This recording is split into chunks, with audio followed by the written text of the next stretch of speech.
it's a perfect example of the really embodying polyvagal theory. So when we don't just learn about the nervous system, but we take into our bodies and our experience, our felt sense. Oh, this is what happens when we get anxious, right? We go into that sympathetic response of flight, fight, and then lots of us also shut down. And so recognizing that that's what happens in our bodies and it's a natural survival response is really a gift, because then we can say, oh, my body's just doing what it was designed to do to help me manage this situation. And there's nothing, I haven't made a mistake. There's nothing wrong with feeling anxious about it.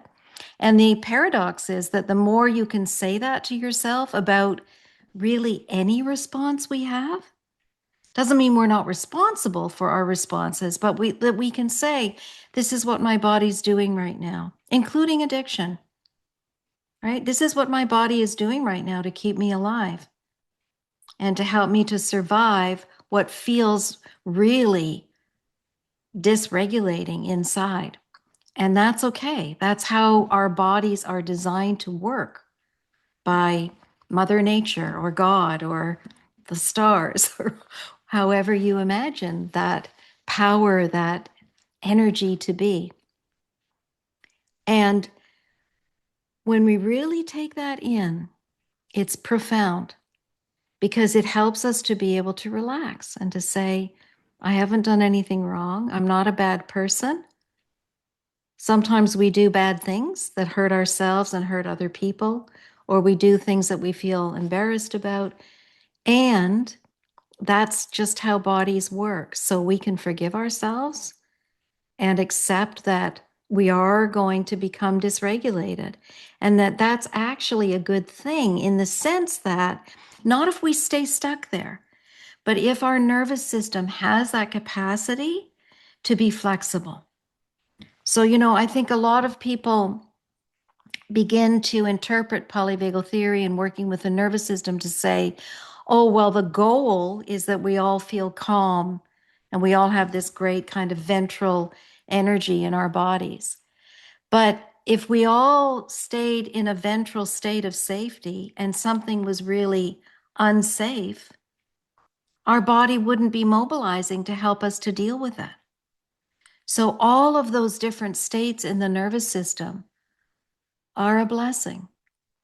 They're an adaptive way that we are designed to cope with stress.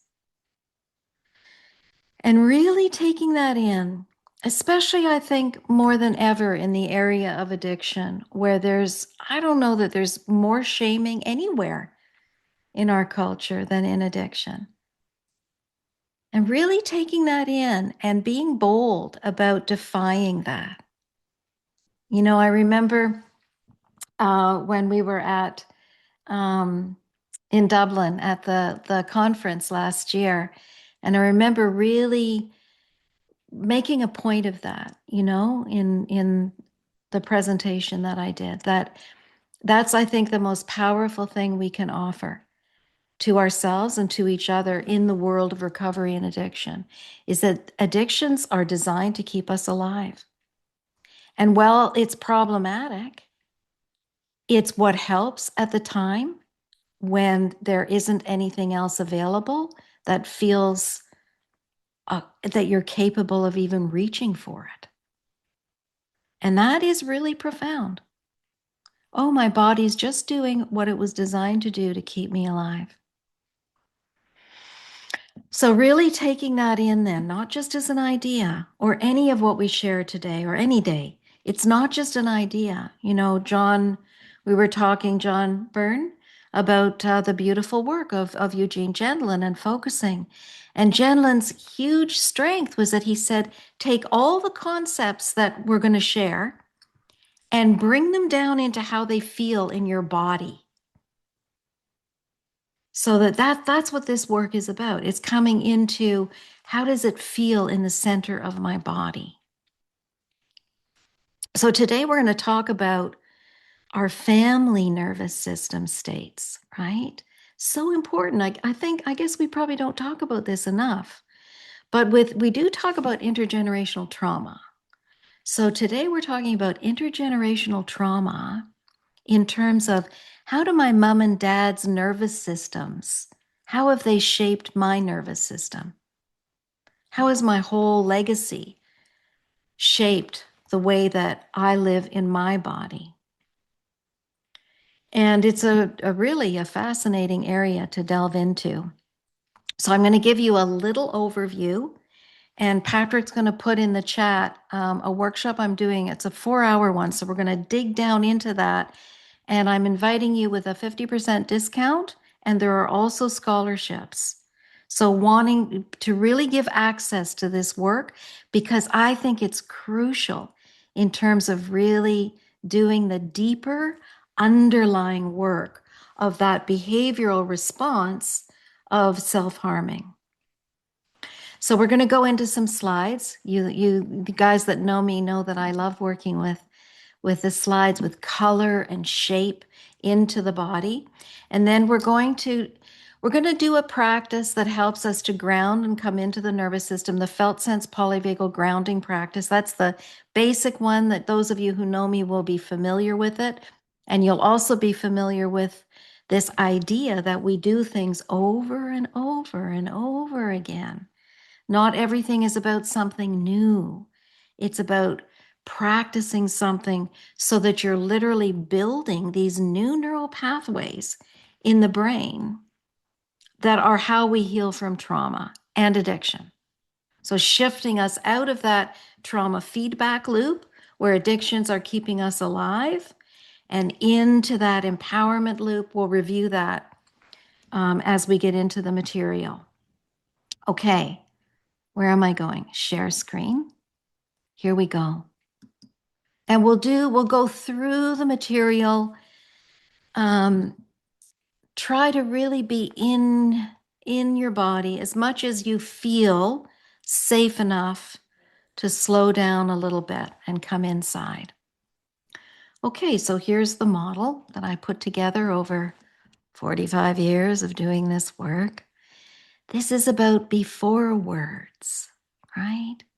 The little infant that we all were way back when. Even Patrick was a little baby at one point.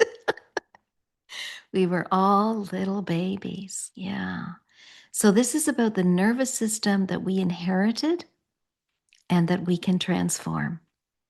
And the beauty of this work is that when we work in this embodied way, we know we can transform a dysregulated nervous system into a grounded place inside with enough safety and with enough practice. So the family nervous system is the shared emotional and physiological atmosphere within the family that shapes how people respond to stress, safety, connection, and conflict. Through repeated interactions, family members influence one another's nervous systems, often passing down patterns of regulation, anxiety, shutdown, and resilience across generations. So how our parents embodied their own experiencing and where they got locked into trauma patterns will shape how our little nervous systems are formed in the womb.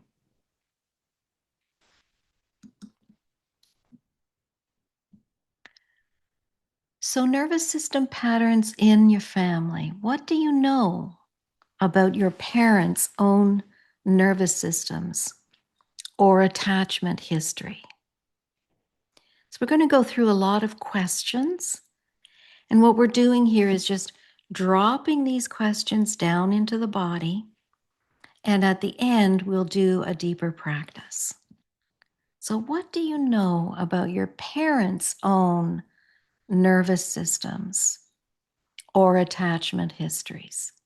Maybe some of you have already thought about that. What nervous system state did my parents tend to live in, this concept of the default nervous system state. So very often we have these ways in which neural patterns, neural pathways form a kind of tread, a pathway that's repeated over and over again. And so we can think about our parents and think, wonder where my dad was a lot of the time in his nervous system. And where was my mom? And what do I know about their parents and their early experiences and how that shaped their bodies? So let's just do a little review. Some of you will be very familiar with the 7Fs that we created in the Felt Sense Polyvagal Model. And for some people seeing this will be new. You can find out lots of information about it on my website at janwinhall.com. So we know this grounded place of ventral energy, safety and connection. We know this flight-fight sympathetic place in the body where we're trying to mobilize, to manage when we feel dysregulated. And then the folding and the shutting down of that dissociated dorsal branch of the vagus, right? And then we know these blended states, fun and fired up, this nice blending of feeling safe with some nice kind of, stimulating, adrenaline pumping energy from flight fight. And we know over here this beautiful flowing state that happens when our bodies feel safe to be still. Yeah, beautiful meditative and focusing kind of state. And we know up here, here's this trauma feedback loop of addiction that we've done a lot of work on, right? How addictions help us to shift back and forth from two of those really uncomfortable places in the body that help us to survive when we don't feel safe inside.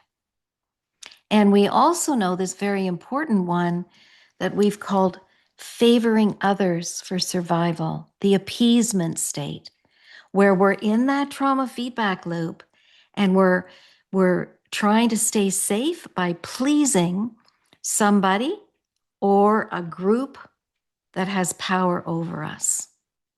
Very important state to be mindful of. And then down here, the empowerment feedback loop, where we feel safe enough, where we can really thrive in the body.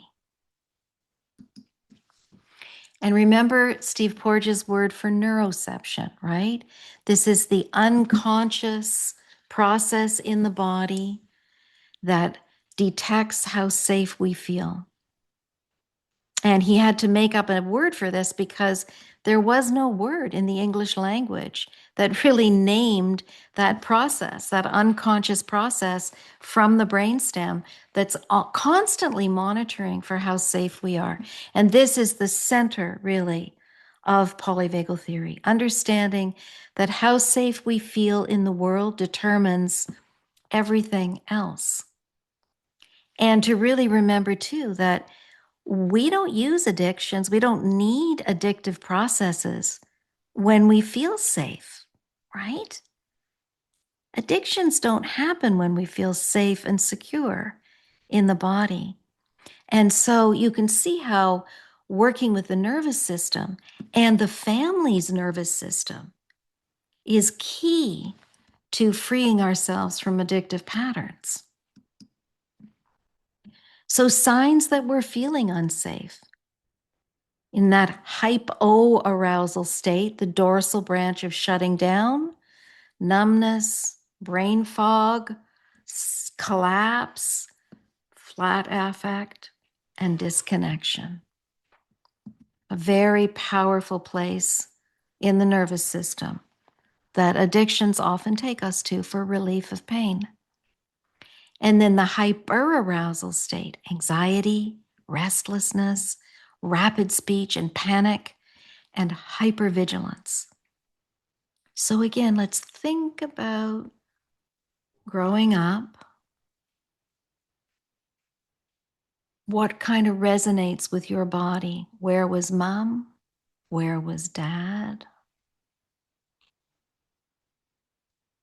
And for lots of us who have struggled, or maybe still are struggling, with finding a way to calm the body down and regulate, you'll see these patterns in your parents because we're born into them. And our little bodies are shaped by them and in response to them.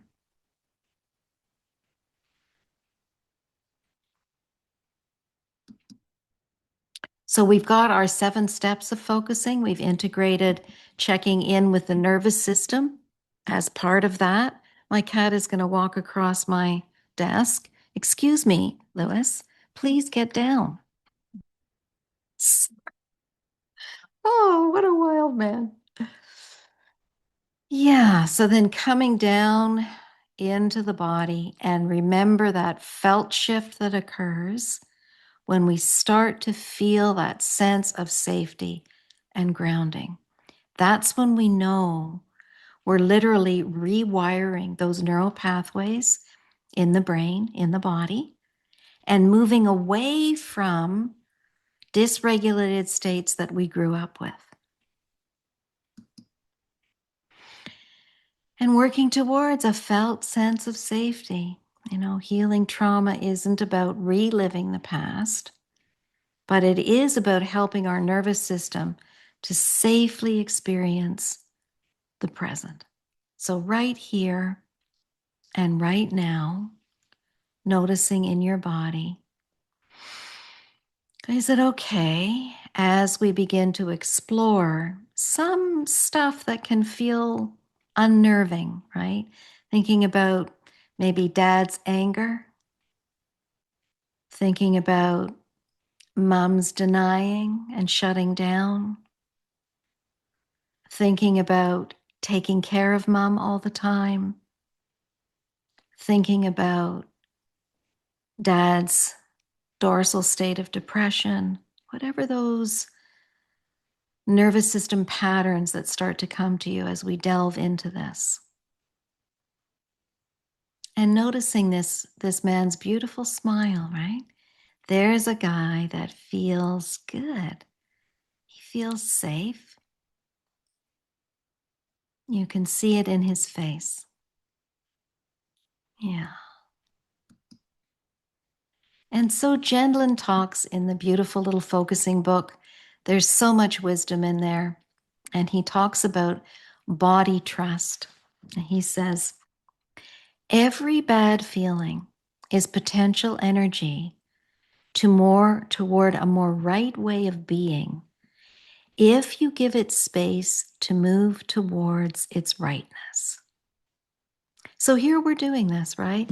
We're bringing up feelings that are going to come that feel bad. They feel uncomfortable. Remembering maybe some really tough things at home with one of the parents being stuck in that really activated state, and often the other parent stuck in a dorsal shutdown state in the trauma feedback loop. But it's so important to be able to stay with that discomfort because it knows, just as surely as you know which way to move a crooked picture, the sense of what is wrong carries with it inseparably a sense of the direction toward what is right. So what does that mean? It means that as we learn to build the capacity to stay with what feels uncomfortable, the bad feeling, if we give that place, that felt sense of discomfort, loving kindness, like we do in our community, it starts to move and shift.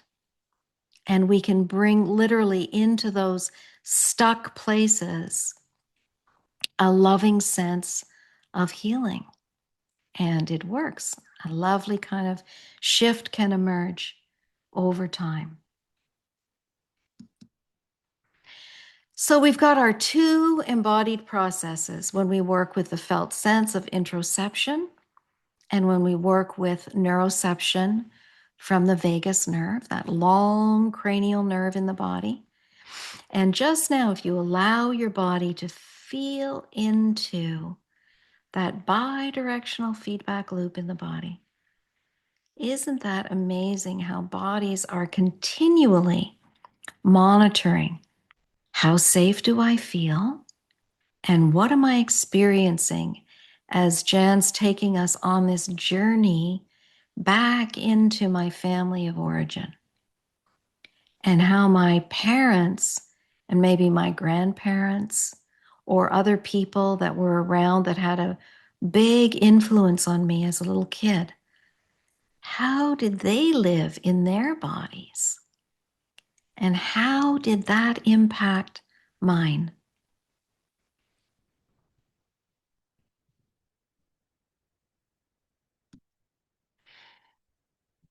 So let's slow things down a little bit.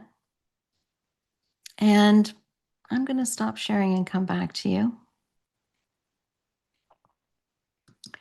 And let's just do a little practice to bring that part into the body a little bit more. So remembering, as we slow things down, if it doesn't feel comfortable to close your eyes, that's just fine. That means your body's sort of going, no, I don't think I want to do that right now.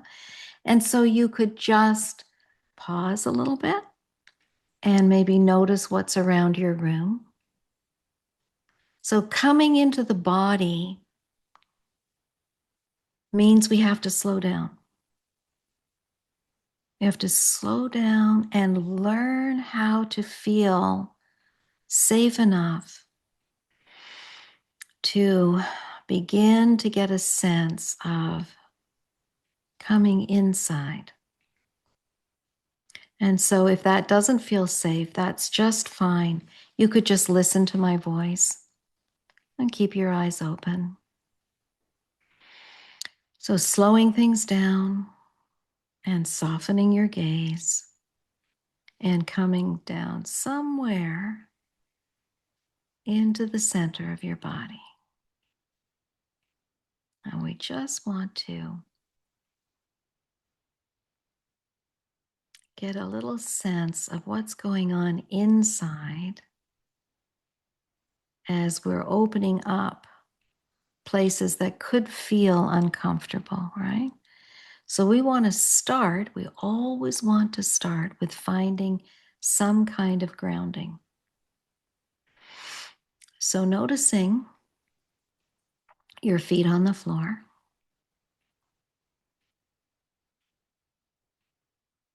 and that you can hear my voice being with you here. And we're all together in the wonderful Friendly Circle Berlin, which I love. This is my favorite group. I always say that, but it is.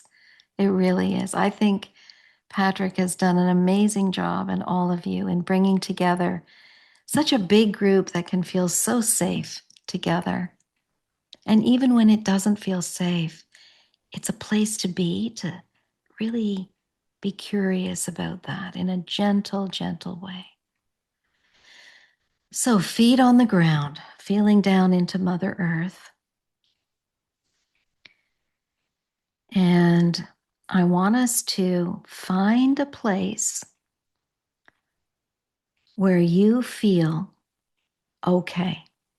A moment in time, a connection with your cat or your dog or a tree or somebody in the group or somebody in your life. And this place is going to help you to anchor as we open this up more. So just, if you can find a place like that where you feel all right, just put your hand where you feel it, if you can reach it. Often it's in the center of the body.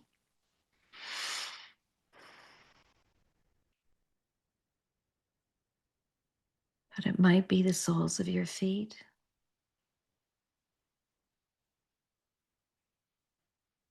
The soles of our feet can, link us down into the earth, right? It's like gravity holds us up. Yeah. So moving into, touching into a little bit of ventral energy there in the body. Notice if you're in more of a flight fight state, or maybe your body's more in a kind of shut down place. It's really helpful to know your default nervous system state. It might be shifting back and forth, especially if you struggle with addiction. Because learning about this bodily response is really key to healing from trauma and addiction. Every time we do this and we come down inside and we touch into a place that feels all right, doesn't have to be anything fancy, just feels okay to be right here in our group,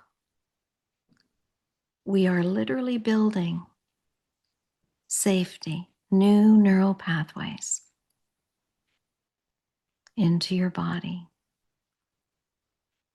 All 221 of us, all together. And remember co-regulation, right? Where all our nervous systems, even though we're online, are regulating with each other. So if you're struggling, maybe just have a look around and see these beautiful faces that are going and dropping down inside. Yeah. Just see if it's okay to slow things down a little bit and breathe down a little bit deeper. It doesn't have to be okay, but it might be. And saying hello to this body of yours.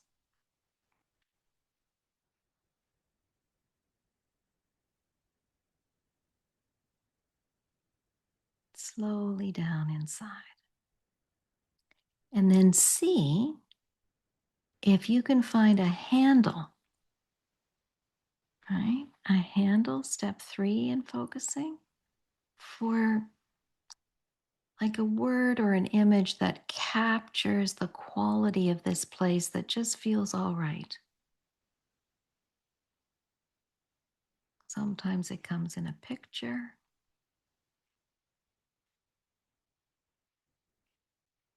And it can be good to write this down so you don't forget it. You can go and download body cards from my website. They're all free. And use them to draw this place that feels okay in your body on a body card. And then you can have it to look at as a kind of handle to find your way back here again when you're lost. Say, oh, there's this place right here where this adult part of me lives. And she or he or they know how to find a grounded sense of me again.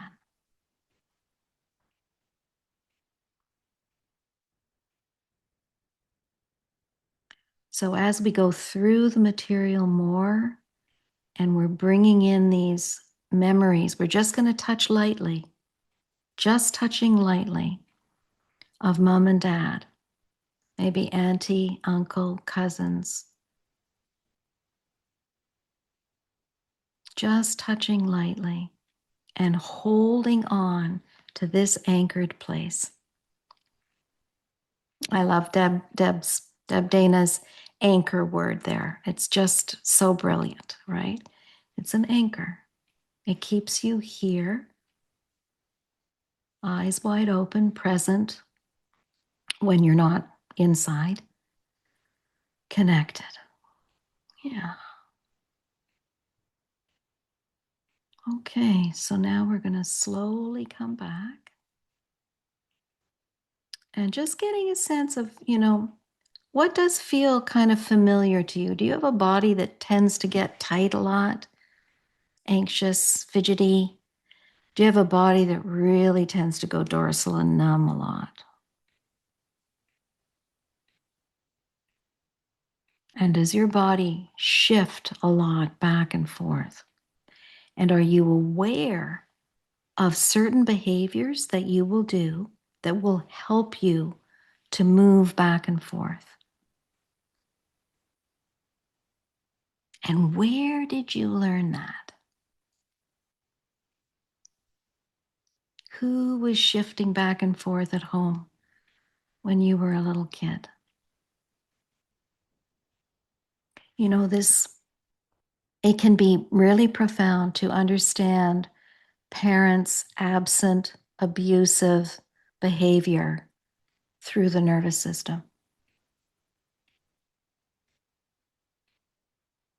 Really profound. Because nervous systems get stuck there, right, in that trauma feedback loop. And it's really hard to get out of that.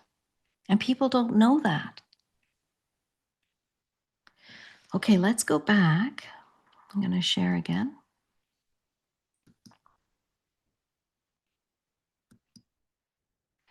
So here's a lovely felt sense of grounded ventral energy you see in her face.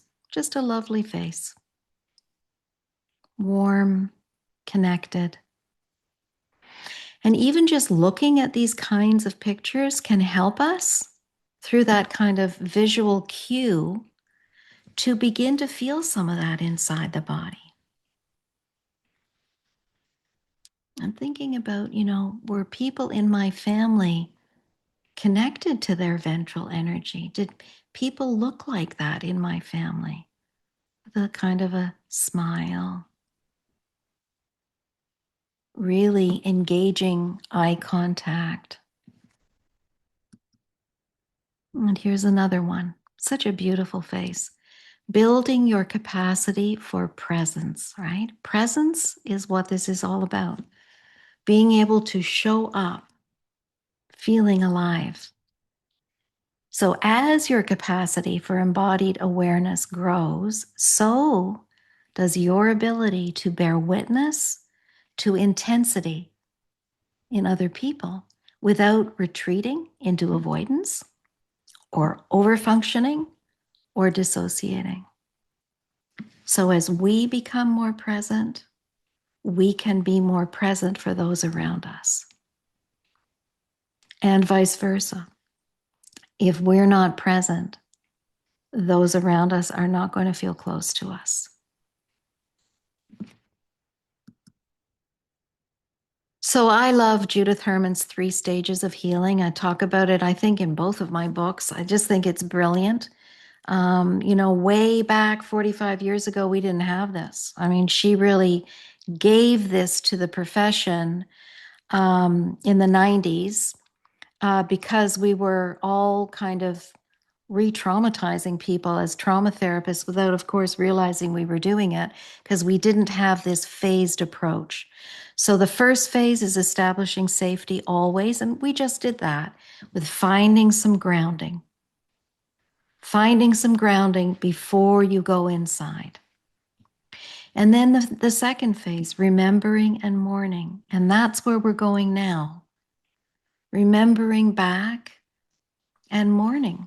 It's a grieving process. And then as we move through that and those trauma neural networks begin to heal, as they do in this work, we move into the third phase of reconnecting with the world in a place that can feel safer in our bodies. So thinking a lot about, attachment theory. Some of you will be familiar with this.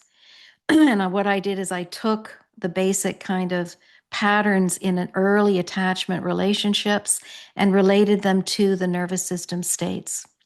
So in that early time, as when we are little babies and little children, if we're lucky and we have a secure attachment with a parent, we've got lots of nice ventral energy from that parent, especially with the mom, early days after birth, breastfeeding.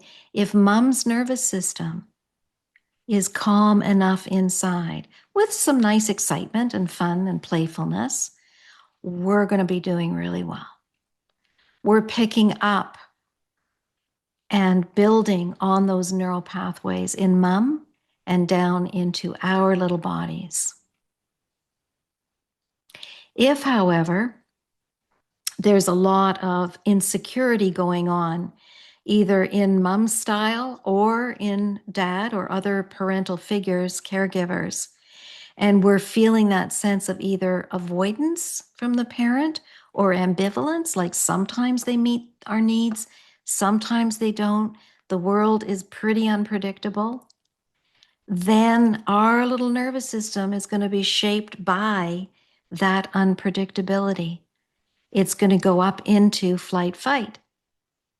Even before birth, right? Our whole body and little nervous system is shaped by what's happening in mom's nervous system and in the nervous system of the people closest to her. If mom is being threatened by danger, mom's nervous system will reflect that, and so will babies. And so then you can be born into a little nervous system that's already dysregulated. So you can see how hard that is, right? The good news is it's not impossible to heal and change that. We know that because of neuroplasticity. What fires together wires together.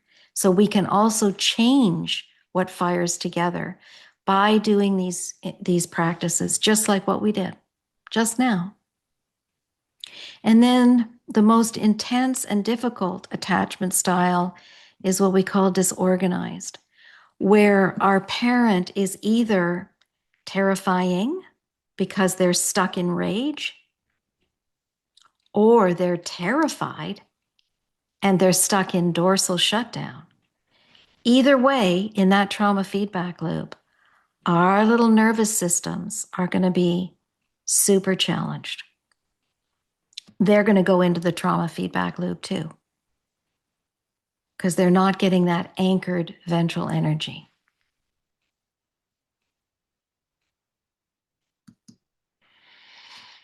So our nervous system relationships, let's take in some of these questions. Don't have to answer all of them. It's just about hearing them and dropping them down inside if it feels okay to do that. So what role did you take on in your family? What nervous system state does that role reflect? A flight fight, a freeze, maybe folding in, shutting down. Maybe there was some nice flock energy in different places in your life, maybe at school, maybe with one parent, maybe with a relative, an aunt or an uncle. And how did this role or this way of being help you to survive? And which of these patterns show up in your relationships today? That's really important. Recognizing, where am I in my nervous system a lot of the time now? And is that the same or different than the pattern I grew up with? And very often it's the same if we're repeating something in that trauma feedback loop, because the body's wired that way. The good news is that we can change that. And really taking into this very important piece that I love Gabor Mate's work on authenticity versus attachment. So we'll dig into this a lot more in other things that we do together. But that need for authenticity of the self, that grounded, connected place in the body, is really stretched in families where there's a lot of dysregulation in the nervous system, because we need to be attached to those people that are keeping us alive. And therein lies a lot of traumatic tension and appeasement. And it's a difficult pattern to break because there will be a lot of resistance. And that's where we really need the support of our group, right? Because it starts to question, who is the authentic me? How do I get out of these old neural patterns when I'm so used to pleasing and hiding and accommodating? And it can feel like a life threat to change that.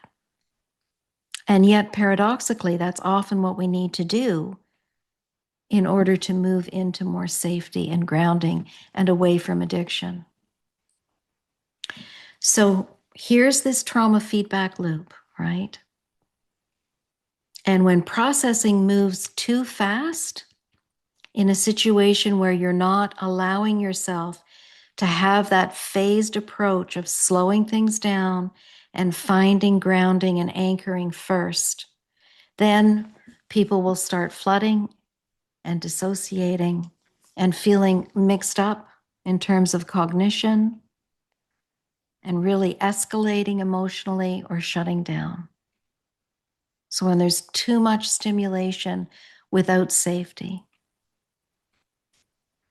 And then what we want to do for ourselves, and if some of you are also clinicians or coaches, we want to slow the process down before we overwhelm, right? And orient back to the present moment, back to grounding, back to titrating. And that's a lot of the work that is required, is learning how to do that in your nervous system. Because often we can be engaged in that work and then we have interaction with family members and we get really disconnected from that. So it's learning how to stay more and more and come into more and more a place of grounding and not getting completely dysregulated by interactions from others. So we want to move beyond this kind of dorsal shutdown state of survival. And just noticing, is that a really familiar place in your body? And did you grow up in that?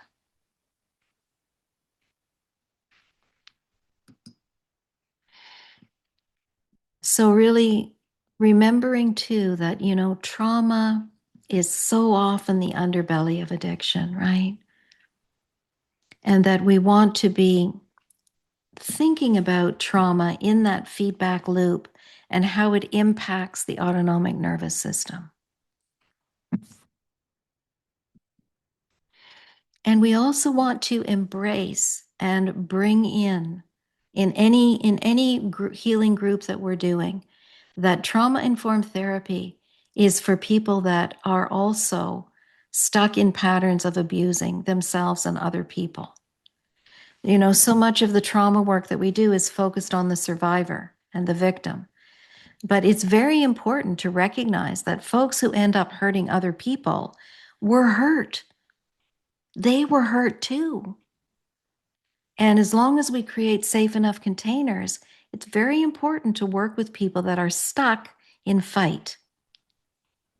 Very important, because it's a two-way street, right? We can't just be and help people that are the victims of people stuck in fight, because people stuck in fight have been also hurt and victimized. And we have to be able to deal with all of that together in a way that creates, of course, safe boundaries. So, as we go through and we think about family nervous systems, intergenerational trauma, we want to really acknowledge triggers, right? Triggers are these places that are like reminders of wounds that are carried somatically in the body.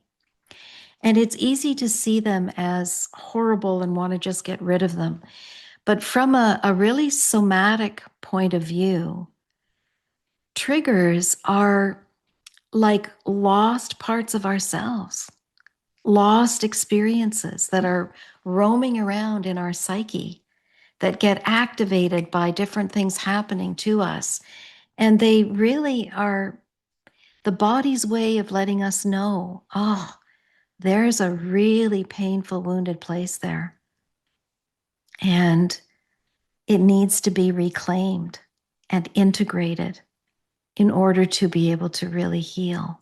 Now, that doesn't mean we go looking for these places, but it is one of the really uncomfortable things that happens in trauma therapy, right? Is that we get triggered.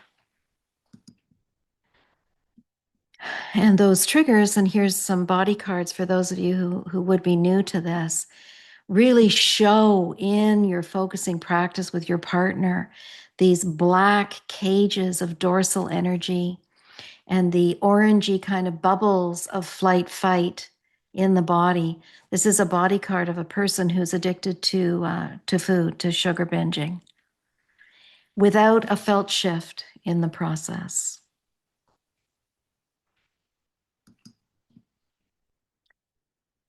So regulation and co-regulation in your family. Just some more kind of questions to drop inside. You know, you see the way that this little girl has such trust in the being held, right? So when you were distressed as a child, who helped you feel safe or settled?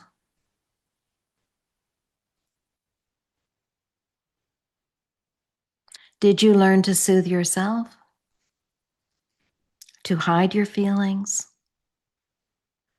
To become helpful in appeasing? To withdraw, shutting down in dorsal? Or staying alert in flight fight? And were there moments when you felt seen and understood?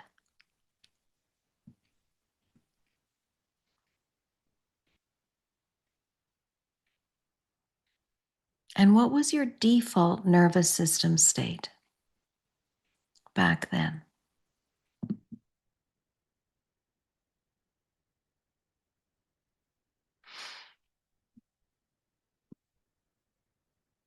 And what about your dad? You know, so often dads have jerky, absent, disruptive relationships with kids, right? Did you know your dad? And how did your dad regulate his nervous system?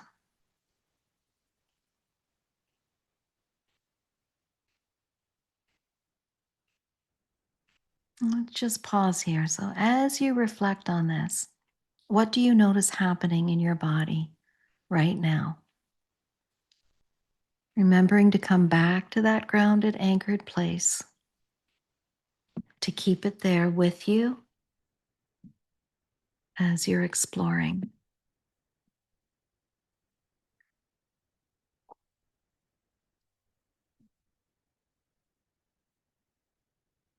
And we don't want to go too far down into this right now because we don't have a lot of time. We're just touching and holding on to grounding. So, in these intergenerational patterns, where trauma, addiction, illness, silence, or emotional disconnection present across generations, what do you know about your parents' relationship with their parents, or the cultural conditions in your family, in your ancestors? And what survival strategies were passed down in your family? How did people adapt intergenerationally?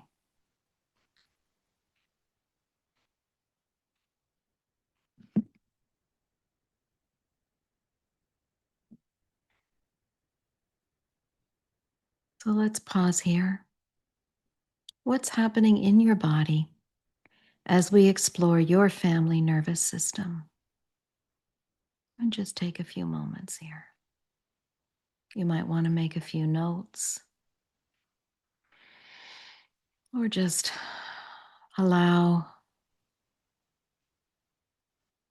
whatever emerges, noticing physically maybe in your body what you're feeling.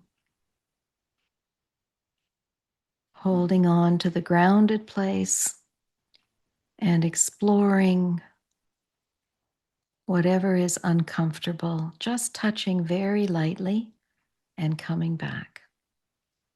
Don't go down far. Just touch lightly. This is what the work is really all about. Touching lightly and coming back to safety.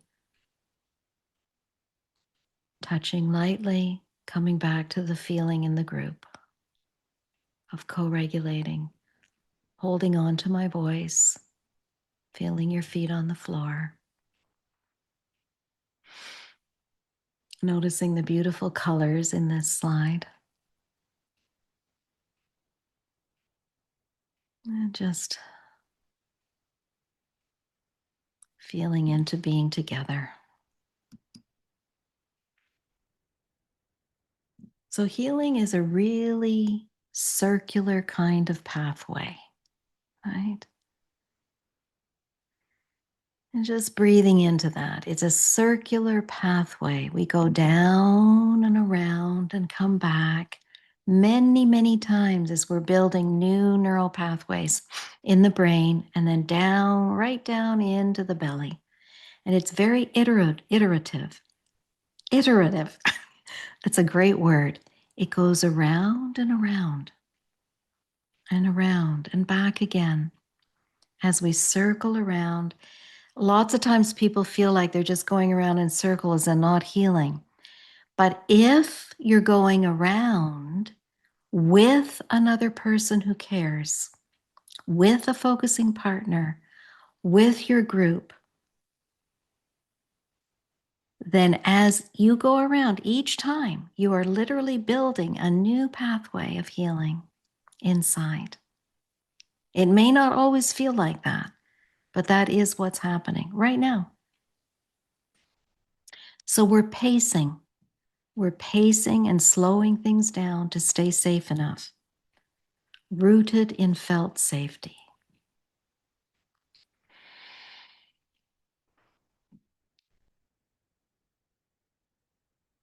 And when you find that embodied place of connecting with yourself, you've found a starting point for being present with others. And so often, our parents did not find a starting point. So often in stories of addiction and self-harm, our parents were in that trauma feedback loop and they didn't get out of it. My parents didn't get out of it. They were very stuck there. A lot of depression, suicidality, addiction. Yeah. And for whatever reasons, they did not emerge out of that. And we can, because we know a lot more about healing now, I think, especially through somatics, through the nervous system. And that can bring us into these moments of liberation. Yeah. Because each time we go around that circle of healing with caring presence, we are literally healing. And over time, we move into that third phase of healing, of reconnection.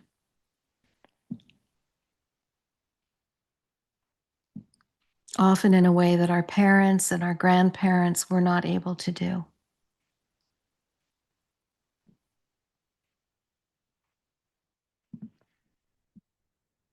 I think I'm going to stop there.